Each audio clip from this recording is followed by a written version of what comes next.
Bismillahirrahmanirrahim.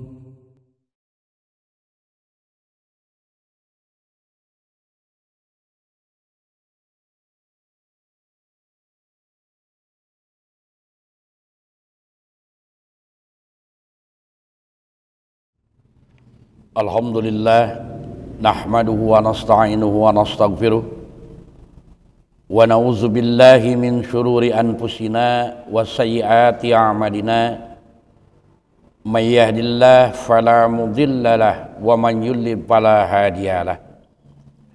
Asyhadu an la ilaha illallah wahdahu la syarikalah wa asyhadu anna Muhammadan abduhu wa rasuluh, amma ba'du. Ikhwatul iman, pemirsa yang dimuliakan Allah Subhanahu wa taala. Kita lanjutkan kembali bahasan tafsir ringkas ayat-ayat Al-Qur'an, yang mana pada kesempatan ini kita masuk pada ayat ke-58 dan 59 dari surat Al-Baqarah. Pada kedua ayat ini Allah masih berbicara tentang orang-orang Bani Israel, yang mana sebagaimana telah diungkapkan bahwa orang-orang Bani Israel ini adalah pada umumnya mereka merupakan orang-orang yang senantiasa membangkang, selalu menghindar, bahkan mencari alasan untuk tidak melaksanakan perintah Allah Subhanahu wa taala. Padahal kalau kita perhatikan dari berbagai ayat yang ada di dalam Al-Qur'an, begitu banyak nikmat yang Allah berikan yang terkait dengan masalah-masalah yang sifatnya duniawi yang Allah telah berikan, sehingga untuk ukuran manusia mereka adalah orang-orang yang paling banyak diberikan kenikmatan-kenikmatan oleh Allah Subhanahu wa taala. Dan pada ayat ini, yaitu pada ayat ke-58, kembali Allah Subhanahu wa taala menjelaskan bagaimana orang-orang Yahudi mereka ternyata berusaha, bahkan melakukan dengan sengaja pembangkangan mereka terhadap Allah Subhanahu wa taala.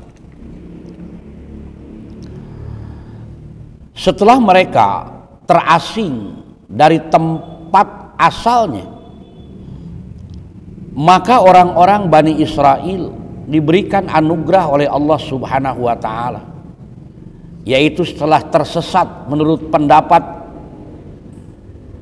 yang paling dapat dipercaya, yaitu mereka tersesat di padang Sahara kurang lebih sekitar 40 tahun lamanya. Mereka dianugerahi oleh Allah Subhanahu wa taala dengan diberikan kemenangan terhadap musuh-musuh yang memusuhi mereka, sehingga Allah menyatakan dengan firman-Nya pada ayat ke-58, a'udzubillahi minasyaitonir rajim wa idz qulna dkhulu hadzihil qaryata. Dan ingatlah ketika kami berfirman, kata Allah, masuklah kalian ke negeri itu. Yang dimaksud adalah Baitul Maqdis, di mana pada ayat ini Allah menggunakan kata Al-Qaryah. Dan kata Al-Qaryah secara bahasa mempunyai makna mujtami'un nasi wa maskanin namli, yaitu sekumpulan manusia dan tempat tinggal semut.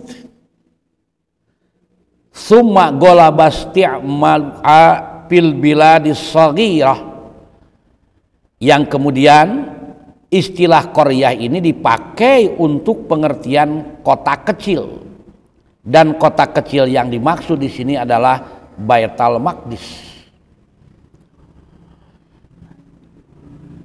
Perintah ini jelas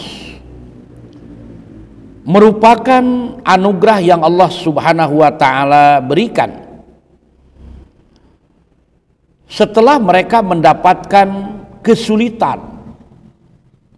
Mereka diperintah oleh Allah untuk masuk ke qaryah atau Baitul Maqdis sebagai balasan dari perjuangan mereka, dan juga merupakan anugerah yang Allah berikan kepadanya. Bahkan bukan hanya Allah Subhanahu wa taala memerintahkan masuk saja, tapi oleh Allah sudah disiapkan dengan pernyataan fakulu minha haitsu syi'tum ragadan, dan makanlah oleh kalian dari hasil buminya yang jumlahnya banyak lagi enak, di mana kamu sukai. Artinya haitsu syi'tum ragadan itu oleh Allah diberikan kebebasan, silakan nikmati. Yang telah aku siapkan, aku berikan untuk kalian sebagai bagian dari anugerah yang aku berikan pada kalian sebagai Bani Israel. Namun kata Allah Subhanahu wa taala, sebagai bentuk untuk melihat dan memperhatikan bahwa mereka adalah orang-orang yang mau bersyukur terhadap nikmat yang Allah berikan. Apa? Kata Allah, wadkhulul baba sujjadan wa quluhu hittatun naghfir lakum khotoyakum wa sanazidul muhsinin. Dan masuklah atau masukilah pintu gerbangnya sambil bersujud, dan katakanlah, bebaskanlah kami dari dosa, niscaya kami ampuni kesalahan-kesalahanmu, dan kelak kami akan menambah pemberian kami kepada orang-orang yang berbuat baik. Jelas pernyataan Allah. Silahkan masuk ke dalam kota dengan syarat kalian masuk ke pintunya. Yang dimaksud dengan al-babu di sini dijelaskan ahadu abwabi baitil muqaddasi wa yud'al ana babu khittati. Yang dimaksud adalah salah satu pintu masuk ke Baitul Maqdis, yang pintu itu kemudian diberi nama Hittah. Artinya pintu masuk ke Baitul Maqdis itu bukan satu, hanya bentuk perintah Allah masuk dari sana, dengan catatan sujada, dalam keadaan sujud. Nah, di sini ada yang mengatakan sujud dalam arti sebenarnya, ada yang mengatakan sambil menundukkan kepala sebagai bentuk penghormatan terhadap Allah Subhanahu wa taala. Ada juga yang menyatakan sujud dalam arti tunduk sambil berdoa. Ikhwatu iman yang dimuliakan oleh Allah Subhanahu wa taala, bahkan Allah Subhanahu wa taala bukan hanya memberikan anugerah dengan bentuk masuknya mereka ke Baitul Maqdis dalam keadaan selamat, bahkan oleh Allah diberikan kebebasan untuk fakulu minha haitsu syi'tum, makanlah dari hasil bumi yang ada di tempat itu sesuka kalian, yang manapun untuk kalian. Bahkan ada tambahan dari Allah Subhanahu wa taala, di mana Allah menyatakan bahwa dengan cara demikian maka katakanlah oleh kalian, mintalah kepada Allah, naghfir lakum khotoyakum, bebaskan kami dari dosa-dosa kami. Artinya nikmatnya berlipat ganda. Sudah diberikan pintu masuk, diberikan fasilitas, bahkan diampuni dosa-dosanya, jika mengikuti tuntunan dari Allah Subhanahu wa taala. Bahkan wasanazidul muhsinin, kata Allah, kami ampuni kesalahan-kesalahan kamu dan kami akan menambah pemberian kepada orang-orang yang berbuat baik. Artinya berlipat ganda nikmat yang Allah berikan. Tidak terhingga jumlahnya, bahkan tidak dibatasi oleh Allah terkait dengan kekayaan alam yang ada di tempat itu. Dengan pernyataan haitsu syi'tum menunjukkan tidak ada batasan, sekehendak kalian. Artinya manfaatkan, gunakan fasilitas yang diberikan oleh Allah untuk kehidupan kalian. Perintah Allah jelas. Awas ketika masuk dalam keadaan sujada, dalam keadaan sujud, dan jangan lupa minta kepada Allah agar nagfir lakum khotoyakum. Maka kata Allah, jika dengan demikian maka sanazidul muhsinin, kami akan menambah bagi mereka, yaitu pemberian kami kepada orang-orang yang mau berbuat baik. Artinya mau taat. Ikhwatu iman yang dimuliakan oleh Allah Subhanahu wa taala. Namun berkaitan dengan perintah yang Allah utarakan kepada mereka terkait dengan kenikmatan yang sudah diterimanya, mereka dituntut untuk taat. Namun orang-orang Yahudi ternyata sifat dan sikapnya secara umum tidak berubah. Sifat membangkangnya mereka tetap ada. Sifat menolak aturannya itu tetap nampak. Makanya ketika mereka mendengar perintah Allah, berita yang Allah sampaikan ini, bagi mereka di satu sisi memanfaatkan nikmat yang Allah berikan, tapi di sisi lain justru sikap mereka seolah-olah mengingkari, mengesampingkan nikmat yang telah Allah berikan. Makanya pada ayat yang selanjutnya oleh Allah Subhanahu wa taala dinyatakan justru sikap yang diperlihatkan oleh orang-orang Yahudi. Mereka digambarkan oleh Allah, fabaddalal ladzina dzalamu qaulan ghairal ladzi qila lahum. Lalu orang-orang yang zalim mengganti perintah dengan mengerjakan yang tidak diperintahkan kepada mereka. Artinya perintahnya jelas, petunjuknya jelas, seperti apa harus dilakukan, mereka mengerti dan paham, tapi sikap yang diperlihatkan sebaliknya. Diperintahkan oleh Allah supaya sujada dan waqulu khittatun dengan mengatakan nagfir lakum khotoyakum, yang Allah janjikan sanazidul muhsinin, sikapnya berbeda. Dalam sebagian riwayat mereka bukan menunduk, bahkan mereka merangkak. Mereka tengadah dengan cara bergeser masuknya dengan punggung mereka. Mereka justru melecehkan dan mempermainkan perintah-perintah dari Allah Subhanahu wa taala. Makanya kalau Allah menyatakan fabaddalal ladzina dzalamu qaulan ghairal ladzi qila lahum, itu satu hal yang wajar. Jadi orang-orang Yahudi ini, bagi mereka bukan hanya menyimpangkan maksud yang ada di dalam perintah Allah, bukan hanya memanipulasi, bahkan mereka berani mengganti, merubah dengan apa yang tidak Allah turunkan kepada mereka. Misalkan perintahnya harus dengan menunduk, mereka tengadah. Perintahnya mereka untuk nagfir lakum khotoyakum, meminta, justru mengolok-olokkan ungkapan itu.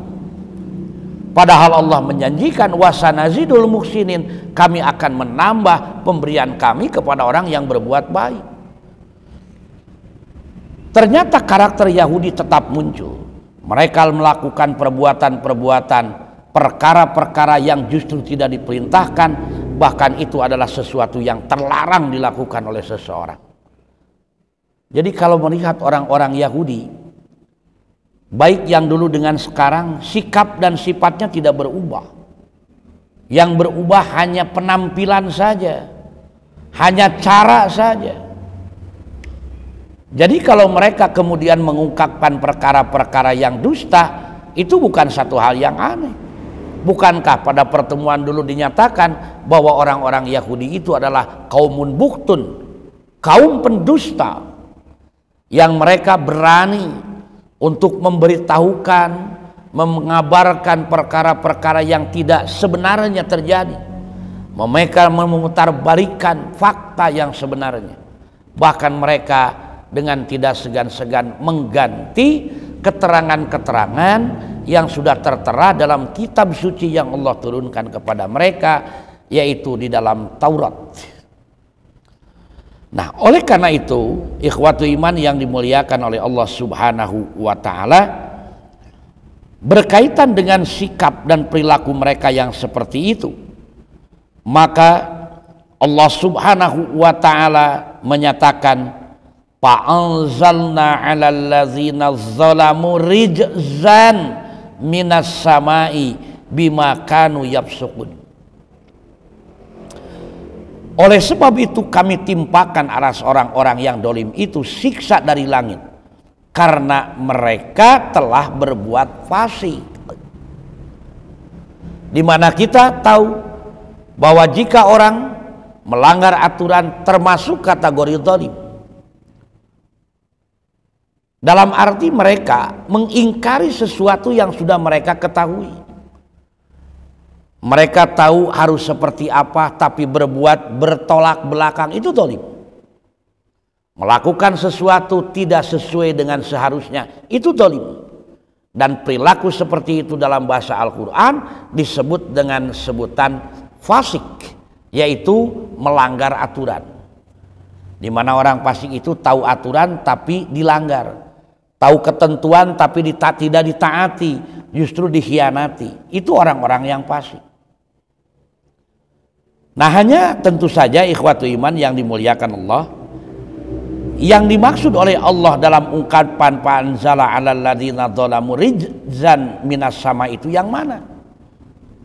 Ternyata dijelaskan dalam tafsir bahwa fa'anzalna 'alal ladzina dzalamu rijzan itu adalah wa kana katsirun minal mufassirina qalu innahu ta'un.